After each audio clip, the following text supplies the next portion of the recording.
நம்ம அமைச்சருங்க போதைக்கு எதிரான அமைச்சருங்க என்ன ஒண்ணு இருக்கிறாருன்னா வெளிநாடு போயிருக்கிறாருங்க. வெளிநாடு எதுக்கு போனாருன்னெல்லாம் நமக்கு தெரியாதுங்க. ஆனா அங்க போனப்போ இருமல் வந்திருக்குதுங்க.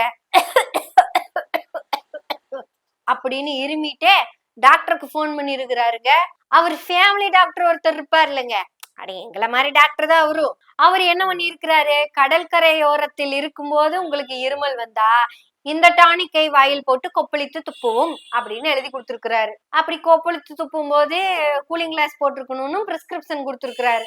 நானே தான் நக்கலுக்கு பேசுறேன்னு நினைக்காதீங்க, வேணா பாருங்க. நாளைக்கு காலையில டாக்டர் கண்டிஷனா இப்படி ஒரு வீடியோ போடுவார். அவர் தான் ஃபேமிலி டாக்டர் ஆச்சே, ஃபேமிலி டாக்டர்.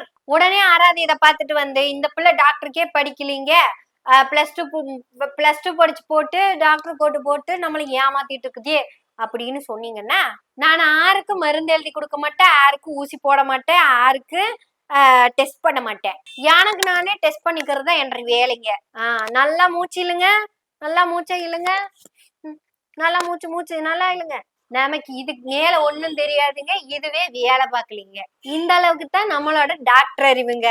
ஆனா ஃபேமிலி டாக்டர் இந்த மாதிரி எல்லாம் பண்ணலாமான்னு ஒரு கேள்வி இருக்குது இல்லைங்க. பேதி வந்த பிள்ளைய ஸ்டேடியத்துக்கு கூப்பிட்டு போய் பேதி மாத்திரைய போன்ல மேல வச்சு பொடிச்சு கொடுன்னு ஏதாவது டாக்டர் சொல்லாம